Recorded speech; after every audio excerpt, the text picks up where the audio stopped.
Welcome back to Steven's Trains. Just thought I'd do a little update on where I'm at right now. So I had purchased 20 feeders, which are now all 20 have been installed. So right now I've left off in my yard where I have some holes drilled for the new feeders that I have ordered. I ordered 7 more. I believe I need, at this point, 6 of them, or possibly 5. I'm not quite sure. I think I might need an additional 5. So I ordered a couple of extra just in case. So I have 3 left to put in my yard here. And then I have these 2 right here to install for this industry over here. I also ordered the rest of the track that I need. So this is just kind of a mix of whatever track I had left. Right here, I did order the remaining pieces of track that I need. I think I ordered 3 or 4. I think these are the 286 size, I want to say. I ordered 3 or 4 of those, like I mentioned. I ordered 1 pack of the 186s, and then I ordered, I think, 3 or 4 sets of the bumpers. So now my track will be finished as far as what I have left, or what I needed. That has been ordered, so I can finish that. I also roughly have my switches installed. So I have 14 switches here. I have 1 more switch that is en route to me at some point. And I'm gonna need to now buy another one because I have broken that guy over there. So yeah, I got 1 more of those to order, but these are all, I don't know if you can hear that, these are all working. They're all wired in. They're just kind of roughly wired in. Let's see here. As you can see, it's just a mess of wires down here. So this was just kind of my proof of concept. Make sure that it worked. See how many extensions I need. So now I'm going to drill some holes through my layout here to try to get that as neatly routed as I can. So I don't want wires just poking down here. I'm going to run them through the board here, and then they can drop down to my switch layout, or shelf, excuse me, at that point. And then these are all my feeders that you see hanging out here, all 20 of them down there. So eventually I'm going to run my bus through my layout here, and then all these feeders that are poking through will be attached to the bus. And then I think I'm going to have my NCE power cab mounted probably right here. I figured that's kind of a good point in my layout where with that handheld unit I can walk over to this way to monitor what I'm doing over there, or walk over here. And I think that cord should be long enough. So I'll have the bus start here, and maybe I'll have it run, that way, and then end over here, or something of that nature. I haven't quite figured it out. Whatever feels or looks right at the time is what I'll probably go with. So I also made this here. So this I did on my software AnyRail. So I ended up just kind of taking my layout that I had already built. I kind of shrunk it down to a manageable size, and then I printed it. And then in that program, you're able to free type. So I just labeled all my switches, 1 through 16. So now I can very easily identify what switch I want to throw. I can mount this to the face of my layout, something like this right above my switches. So as you can see, I have everything numbered. And then I have numbered my switches minus these guys because they only go to 12. And then they just give you these little blank, something that you can write in, but I don't have a pen out here in my garage, so I'll have to go get one later. But I'll write those in eventually. So for my passenger line, I'm not really going to number it. I kind of made it simple for me where I started. I got 1, 2, and then, let's see if I can focus over there, yeah, 3, and then 4. I just made it simple. I believe that's what I did, or it's the other way around, 1 through 4. I don't have this line hooked up right now, so I'm not sure. Actually, maybe I can hook it up real fast.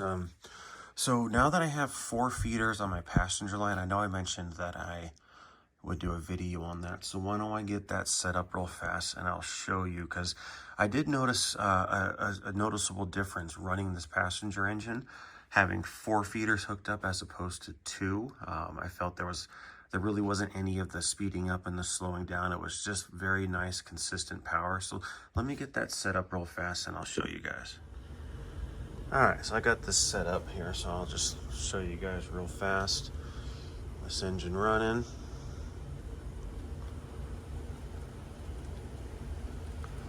I'll run it at a little bit of a faster speed just to kind of speed that up. So again, I think having 4 feeders, I believe, is what I have in this. That it's running nice and smooth now. I'm very happy with that.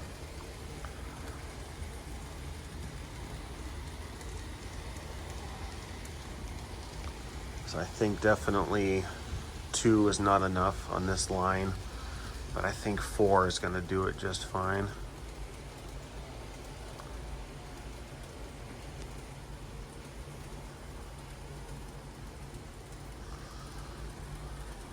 While that's going around, let me just double check to see here.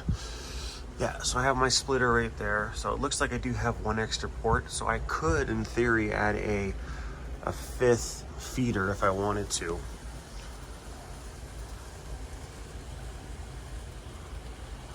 So I know I have a feeder here.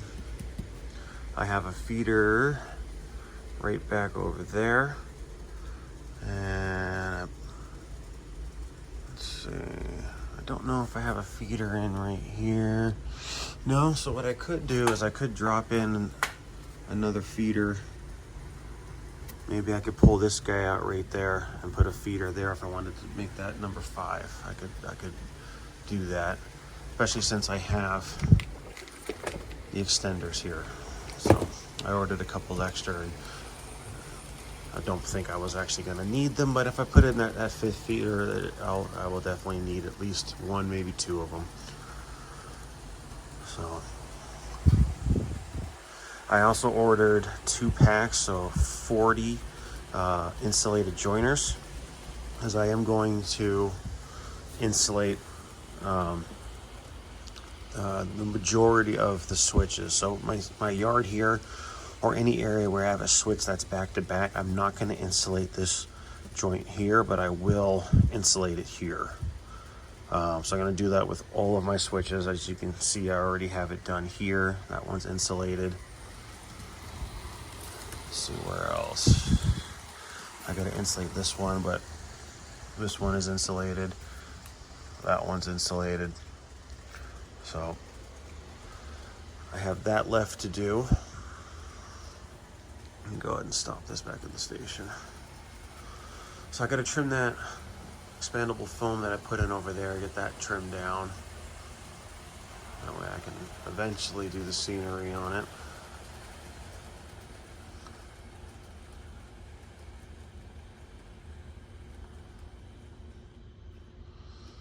But yeah, so far this is going pretty good. I'm excited to get that DCC system and trying to figure out how it works, as I have 0 experience with that kind of system.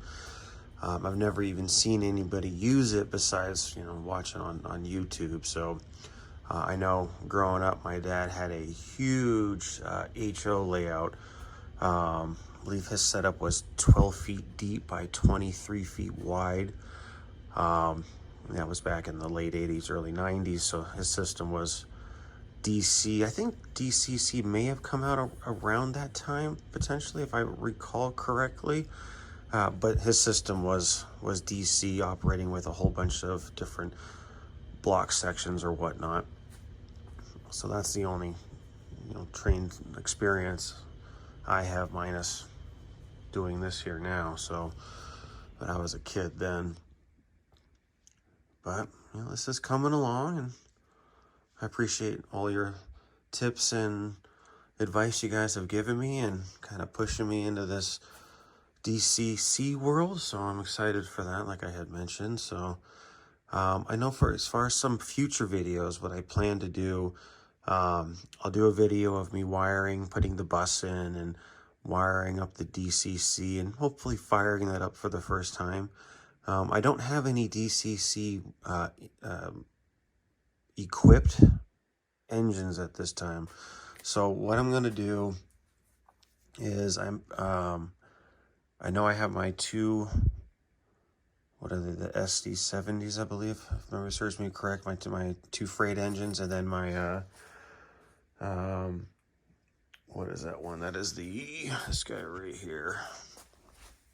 That is the EMD NW2. So I'm going to end up buying decoders, and then maybe you guys can watch me struggle installing those or have success. We'll see. But I think I'm gonna get those set up for DCC, because right now I don't have the funds to buy a DCC sound equipped engine. That's just gonna have to wait.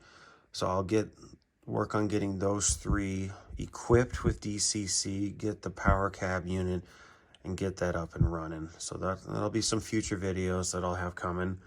Probably the NCE power cab, that's gonna have to wait until March.